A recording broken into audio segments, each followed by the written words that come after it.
C'est un départ fracassant. Le prêtre le plus suivi de TikTok, le père Mathieu, a annoncé prendre sa retraite des réseaux sociaux. Salut à toi internaute et bienvenue sur Actus, l'église en actualité. En 3 ans, il avait accumulé plus d'1,2 million d'abonnés sur les réseaux sociaux. Le père Mathieu, curé de la paroisse de Joigny dans le diocèse de Sens-Auxerre, a annoncé mettre fin à sa carrière sur les réseaux sociaux. Une annonce qu'il a faite ce mercredi en vidéo sur TikTok et Instagram. J'aimerais juste vous dire au revoir. Et de tout cœur, merci. Merci, chers amis. Après 3 ans sur les réseaux, il me semble qu'il est temps pour moi d'arrêter. C'est un véritable séisme dans l'église catholique qui n'est, je trouve, pas assez évoqué par les autres médias catholiques. On parle quand même de la personnalité catholique la plus suivie sur les réseaux sociaux, notamment pour sa capacité à toucher énormément de non-croyants à travers ses vidéos. Ses vidéos ont énormément marché sur les réseaux sociaux, notamment pour sa capacité à vulgariser la foi chrétienne. Mais vous le savez, le père Mathieu, c'est aussi énormément de polémiques au sein de l'église catholique qui s'est souvent fracturée entre deux camps, notamment sur ses prises de position sur l'homosexualité. Le père Mathieu affirmant que l'homosexualité n'était pas condamnée par la Bible, que ce soit le fait d'être homosexuel ou encore d'avoir des relations homosexuelles. Ces polémiques vont au-delà de ses simples propos, puisqu'il y a également de nombreuses vidéos où il est accusé de dénaturer le sacré de l'Église. Il reste que malgré ces controverses, le père Mathieu, pendant 3 ans, aura été indéniablement un des moteurs de l'évangélisation en France sur les réseaux sociaux. Alors évidemment, on n'a pas de chiffres, mais qu'on l'apprécie ou pas, le père Mathieu, avec ses 1 million d'abonnés, ses plusieurs dizaines de millions de likes et ses centaines de millions de vues, a sûrement amené énormément de personnes vers l'église. Et c'est aussi et surtout le prêtre qui est le plus passé dans les médias laïcs ces derniers mois pour parler de l'église. Alors pour les raisons de son départ, il a notamment expliqué ne pas avoir été en paix durant longtemps avec cette image, cette influence sur les réseaux sociaux qui flattait beaucoup son orgueil, et que son succès pourrait révéler une certaine dimension gourou dont il faudrait se méfier pour lui. Dans l'église encore plus qu'ailleurs, il est important de rappeler que ce n'est pas le nombre d'abonnés sur un réseau social qui fait la légitimité de quelqu'un, et je trouve qu'il a complètement raison là-dessus. Ce n'est pas nous, les évangélisateurs du web, ces influenceurs et vidéastes catholiques qui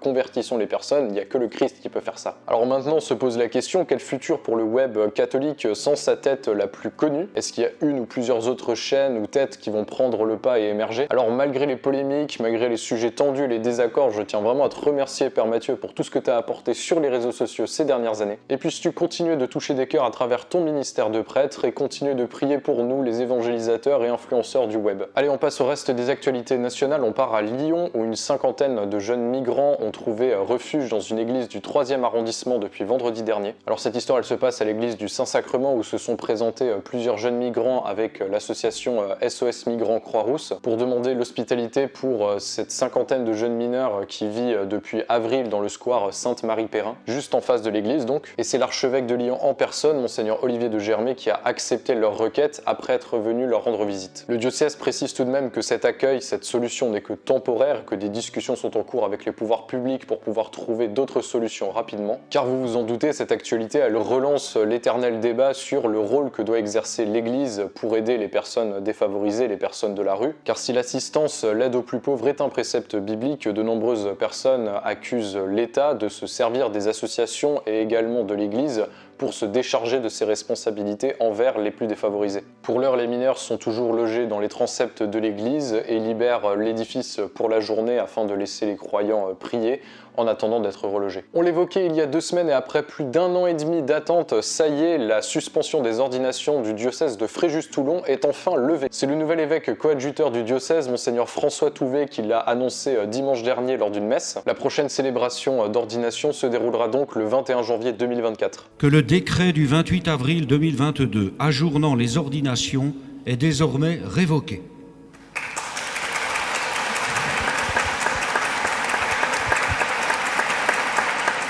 Nommé par le pape pour suppléer à Monseigneur Dominique Ray, l'actuel évêque de Fréjus-Toulon, Monseigneur François Touvet avait fait de la reprise des ordinations sa priorité. Et pour en savoir un peu plus sur cette crise de laquelle semble enfin sortir le diocèse, je t'invite à cliquer sur le lien qui s'affiche juste ici pour en apprendre un peu plus sur les tenants et les aboutissants de cette crise qu'a traversé pendant 1 an et demi le diocèse de Fréjus-Toulon. Qui dit mois de décembre dit campagne de dons, vous le savez, l'église n'échappe pas à la règle. Et cette année, pour la première fois, c'est une campagne exceptionnelle pour le denier qui a été mise en place par l'église catholique avec des affichages dans les gares, des pubs à la télévision ou encore dans les médias traditionnels. Une mesure exceptionnelle qui a été prise car la situation financière de l'église catholique en France est de plus en plus préoccupante. Alors pourquoi l'église a moins d'argent aujourd'hui qu'il y a quelques années? Il y a 2 raisons. Tout d'abord, la baisse baisse du nombre de donateurs au denier qui est passé de 860 000 à 810 000 entre 2021 et 2022. Une baisse importante qui ne date pas de 2021, vous vous en doutez. Pourtant, cette baisse de dons au denier, elle est en grande partie compensée par les dons donnés à la quête, à la messe, qui eux ont fortement augmenté ces dernières années, grâce notamment à la généralisation des paniers connectés. Vous les avez sûrement vus dans vos paroisses, c'est ces paniers qui circulent et sur lesquels on peut faire un don avec sa carte bleue.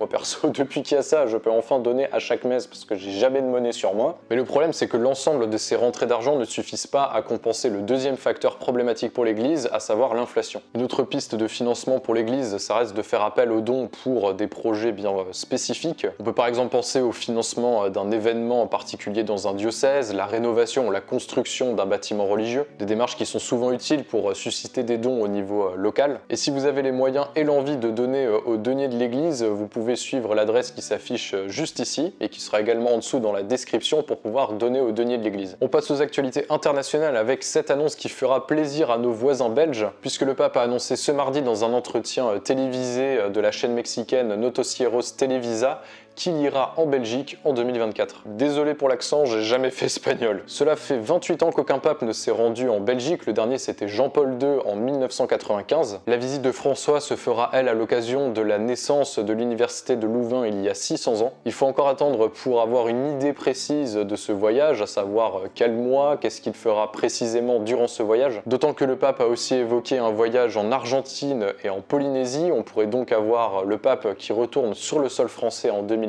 Vous vous en doutez, le principal obstacle reste la santé du souverain pontife qui n'a par exemple pas pu se rendre à la COP28 au début du mois de décembre. François, qui fêtera ses 87 ans ce dimanche, a d'ailleurs profité de cet entretien pour parler de sa sépulture, puisqu'il a annoncé vouloir être enterré à la basilique Sainte-Marie-Majeure à Rome. Il rejoindrait ainsi 7 de ses prédécesseurs qui ont été enterrés là entre 1227 et 1669. Même dans le choix de sa sépulture, François a donc décidé de ne rien faire comme les autres, puisque plus de la moitié des papes, 149 sur 265, sont inhumés à la basilique Saint-Pierre de Rome. Pour vous donner une idée, le dernier à avoir dérogé la règle, c'était en 1878 avec Saint Pie IX. Et enfin, je voulais terminer cet épisode avec une nouvelle rubrique coup de cœur qui permettra de changer un petit peu des événements. Voilà, j'avais envie de varier pour vous présenter un artiste, une production, une chaîne YouTube qui me plaît beaucoup, et c'est d'ailleurs par une chaîne YouTube qu'on va commencer avec Two Disciples. J'ai fait anglais, mais mon accent reste pourri. Sur leur chaîne, Thibaut et Benoît parlent de culture chrétienne à foison. La Corée est un pays incroyable pour une raison, ils se sont évangélisés tout seuls. Cet été, à la fin des GMJ, on a entendu ça. Hacker des événements sportifs mondiaux pour évangéliser, c'est le genre de projet fou